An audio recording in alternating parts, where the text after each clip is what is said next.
여러분, 5G라는 이름을 처음 들었을 때 기억하시나요? 세상은 곧 초연결의 신세계가 열릴 것처럼 들떠 있었죠. 자율주행, 원격 수술, 스마트시티, 모든 게 5G로 가능해질 것처럼 보였습니다. 하지만 그 화려한 환상은 곧 물리법칙이라는 거대한 벽에 부딪혔습니다. 5G의 핵심 기술로 선전되었던 28GHz 초고주파, 이른바 밀리미터파는 태생적으로 도시 인프라에 맞지 않는 파동이었습니다. 주파수가 높을수록 직진성은 강해지지만 장애물을 피해가는 능력은 거의 사라집니다. 그래서 이 전파는 유리창 하나, 나뭇잎 하나, 심지어 내리는 비나 사람의 손바닥조차 뚫지 못했죠. 이론적으로는 최대 20GBps라는 경이로운 속도를 약속했지만 현실에서는 사용자가 기지국 안테나를 정면으로 바라보고 서 있지 않는 한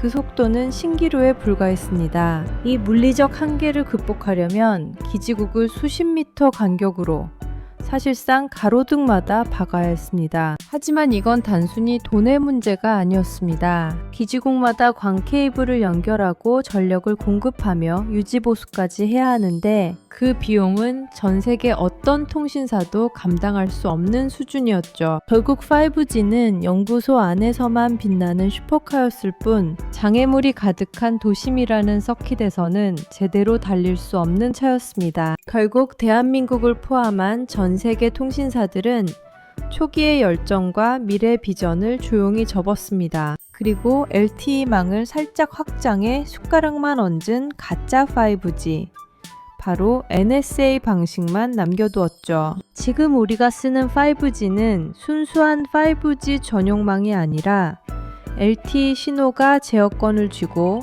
데이터 전송 때만 5G를 끌어다 쓰는 불안정한 동거 체제입니다. 그래서 5G 아이콘이 떠 있어도 실제로는 LTE 신호를 잡기 위해 끊임없이 주파수를 탐색하고 단말기는 열을 뿜으며 배터리를 순식간에 갉아먹습니다. 유저 입장에서는 더 비싼 요금을 지불하면서도 안정성은 포기하고 배터리 효율은 낮아지는 최악의 기술적 퇴보를 경험하게 된 거죠. 아이러니하게도 우리는 기술의 퇴보를 더 많은 돈을 주고 구매한 셈입니다. 이런 지상의 처참한 한계를 뚫고 등장한 게 바로 스타링크입니다. 위성통신 자체는 새로운 개념이 아니었지만 스타링크는 구조적 한계를 완전히 뒤집었습니다. 지구와 불과 550km 떨어진 저궤도에 수만 개의 소형 위성을 띄워 지연 시간을 획기적으로 줄였고 재사용 로켓 펠컨 9을 통해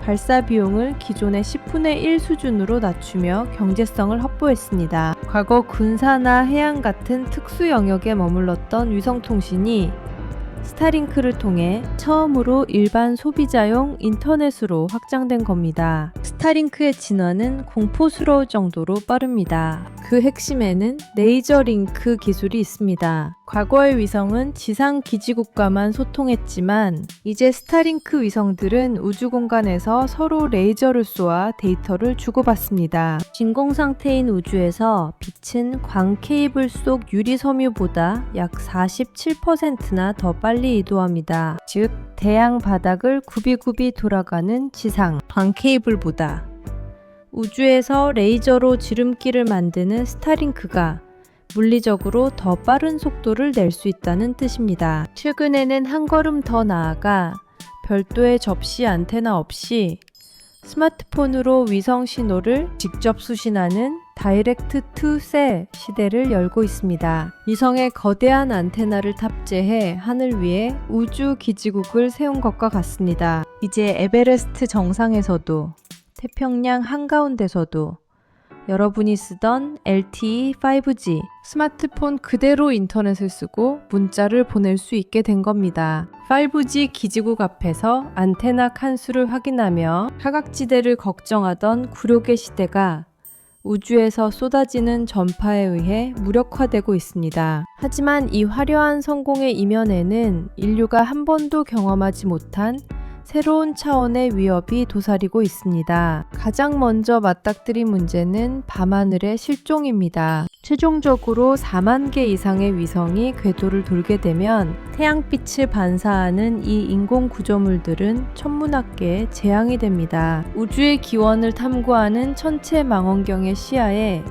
빛의 노이즈를 무차별적으로 남기기 때문이죠. 인류의 지적 호기심을 충족시켜줄 외계 탐색의 눈이 역설적으로 우리 손으로 쏘아 올린 인터넷 위성에 의해 가려지고 있습니다. 더 심각한 문제는 우주 쓰레기와 그로 인한 캐슬러 증후군의 공포입니다. 좁은 저궤도 공간에 수만 개의 위성이 밀집되다 보면 충돌 사고의 위험은 기하급수적으로 늘어납니다. 초속 7km가 넘는 속도로 궤도를 도는 파편 하나는 작은 총알보다 수십 배 강한 파괴력을 가집니다. 단 한 번의 충돌이 연쇄 폭발을 일으켜 지구 전체를 파편 구름으로 덮어버린다면 인류는 향후 수백 년간 우주로 나가는 길 자체가 막혀버릴 수 있습니다. 일론 머스크가 꿈꾸는 화성 이주가 정작 본인이 띄운 위성 파편들 때문에 시작조차 못하게 될 수도 있다는 우주의 역설입니다. 또한 스타링크는 데이터 독점과 글로벌 패권이라는 정치적 폭탄을 안고 있습니다. 특정 기업이 전 세계의 데이터 흐름을 손에 쥐고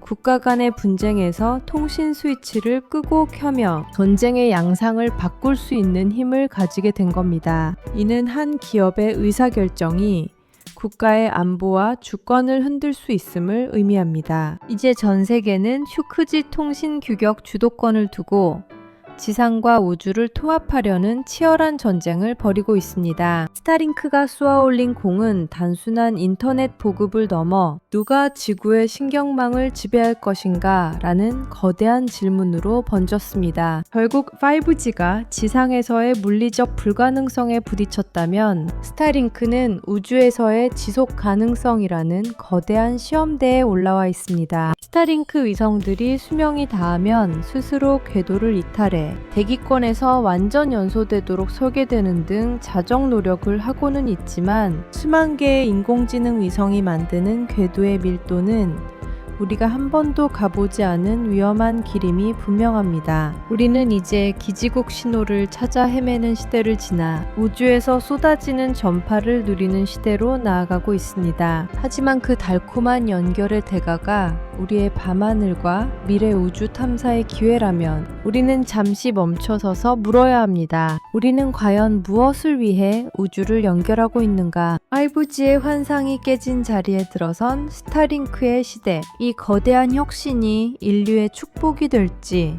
아니면 되돌릴 수 없는 재앙이 될지는 이제 기술의 속도가 아닌 우리 인류의 지혜로운 선택과 통제에 달려 있습니다. 기술은 우리를 연결하지만 그 연결의 가치를 결정하는 것은 결국 우리 인간이기 때문입니다. 오늘 준비한 내용은 여기까지입니다. 여러분의 소중한 의견은 댓글로 남겨주시고 영상이 유익하셨다면 좋아요와 구독, 알림 설정도 부탁드립니다. 저는 다음에도 더 흥미롭고 재미있는 이야기로 찾아뵙겠습니다. 지금까지 What Useful Stories였습니다. 시청해주셔서 감사합니다.